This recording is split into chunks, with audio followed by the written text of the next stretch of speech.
வாங்க இன்றைக்கி எறா தொக்கு எப்படி பண்ணலான்னு பார்த்துடலாம். இதுக்கு முதல்ல அரைக்கிறதுக்கு தேவையான பொருள் மட்டும் சொல்லிடுறேன்னா, ஒரு தக்காளி, ஒரு வெங்காயம், அரை டீஸ்பூன் சோம்பு, ஒரு பச்சை மிளகாய், ஒரு துண்டு இஞ்சி, 5 பல் பூண்டு. இதை வந்து கடாயில் எண்ணெய் ஊற்றி ஒரு 2 நிமிஷத்துக்கு வறுத்தி எடுத்து மிக்சி ஜாரில் அரைச்சி வச்சுக்கோங்க. இப்போ நம்ம கிரேவி செய்கிறதுக்கு 2 வெங்காயம் 2 தக்காளி அரைஞ்சி வச்சுருக்கேன். அது கூடவே எறாவை ஒரு 1/4 கிலோ இருக்கும், க்ளீன் பண்ணி எடுத்து வச்சுருக்கேன். இப்போ வாங்க நம்ம எறா தொக்கு எப்படி பண்ணலான்னு பார்க்கலாம். பாருங்கள், இப்போ நம்ம அரைக்கிறதுக்கு வச்சுருந்த அந்த மசாலா வந்து ரெடி ஆகிடுச்சு. 2 நிமிஷம் வதக்கினா போதும். இதை நம்ம மிக்சி ஜாரில் போட்டு அரைச்சி எடுத்துருவோம். இப்போ பாருங்கள், அரைச்ச இந்த விழுது ரெடி ஆகிடுச்சு. வாங்க நம்ம செய்ய போயிடலாம். வாங்க அடுப்பு பற்ற வச்சு கடாய் போட்டு எண்ணெய் ஊற்றிட்டேன். அதில் ஒரு ஸ்பூன் அளவுக்கு நம்ம கடுகு போட்டுக்குவோம். போட்டுட்டு இப்போ கடுகு பொரியட்டும்.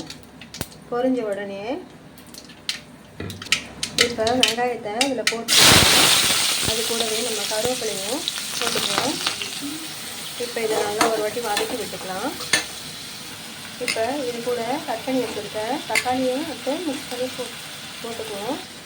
இப்போ இது ரெண்டுத்தையும் சேர்த்து கொஞ்சம் கலக்கி விட்டுட்டு இந்த டிஷ்ஷுக்கு தேவையான அளவு கல் உப்பு போட்டுக்கலாம். அது கூட ஒரு டீஸ்பூன் மஞ்சள் போட்டுக்கோங்க. இப்போ இந்த கலரி விட்டுட்டு தட்டு போட்டு மூடிட்டு ஒரு 2 மினிட்ஸ் கழித்து வந்து பார்ப்போம். 2 நிமிஷம் கழித்து திறந்து பார்த்தோம்னா இப்படி தான் இருக்கும்.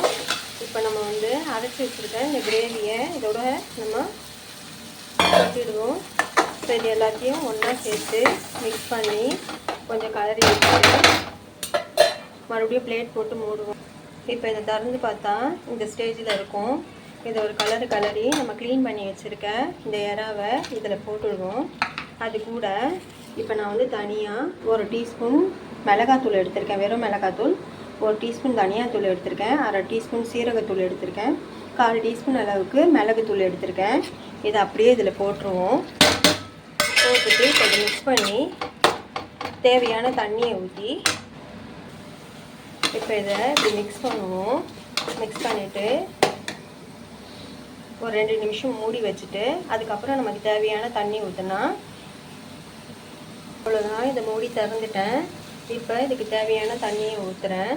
இது கிரேவின்றதுனால நிறைய தண்ணி வேணாம். ஒரு கிளாஸ் அளவுக்கு ஊற்றினா போதும். இதை நமக்கு எந்த அளவுக்கு வேணுமோ, எனக்கு வந்து ஒரு 5 மினிட்ஸ் வரைக்கும் வைப்பேன். நான் இதை வச்சுட்டு எடுத்துட்டோன்னா சூப்பராக கிரேவி ரெடி ஆகிடும். இருங்க மூடி வச்சுட்டு நம்ம அப்புறம் திறந்து பார்க்கலாம். இப்போ பாருங்கள், நம்மளோட எறா தொக்கு என்ன சூப்பராக ரெடி ஆகிடுச்சு பார்த்தீங்களா?